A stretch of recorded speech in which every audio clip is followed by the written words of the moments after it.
just about an hour ago, the Israel defense minister talking about a complete blockade and also saying we are fighting human animals and so we have to respond accordingly. Now, how did you feel when you heard that statement about the complete blockade? There are those who are saying there are civilians in Gaza who are not Hamas supporters. They have nothing to do with Hamas and what happens to them.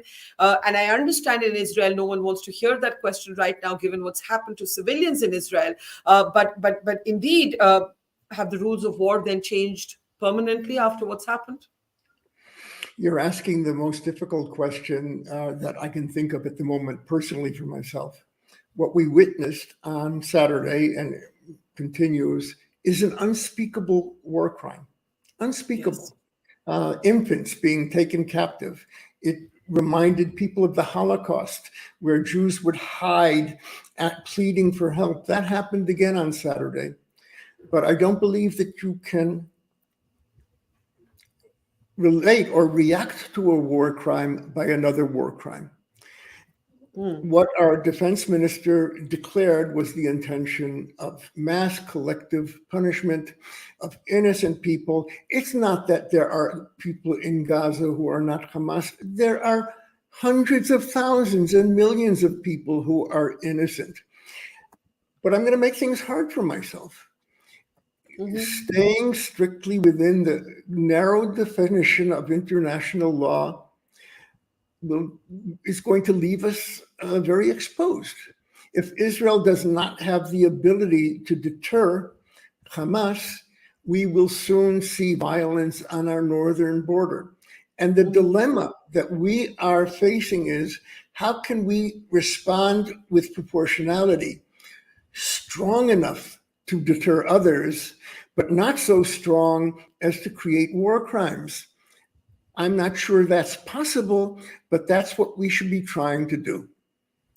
I think that's a very just argument that you have just made. And the point being made by the IDF this morning is that the Hamas is like the ISIS. They're taking civilians as human shields. They're hiding in the homes of civilians. And therefore, to that extent, nobody can guarantee that civilian lives will not suffer. And I think you make that complex point that you need to make a statement without becoming like those that you oppose. Had you asked me a month ago, is Hamas like ISIS, my categorical answer would be no. They're bad, but not that bad. I'm not sure that's my answer. The comfort zone between ISIS at its worst and Hamas has narrowed. The civilians who were shot, killed, children, mothers, and taken captive, they were targeted. They were not collateral damage. They were the goal. They were the objective. Now, whatever I can say about my defense minister, and I can be quite critical, it is not the intention of Israel to kill innocents. We may be too permissive. We may be have clouded judgment, and we may go too far. But the fact that we're confronting ISIS does not liberate us from the constructs of morality, decency, and international law. But this war is not going to be won by vegetarians. We don't even know what it means to win. When the government declares we will be victorious, I don't know what they mean. What do they mean by being victorious? I have no answer. What would it mean to you? What would be some sort of justice after what's happened?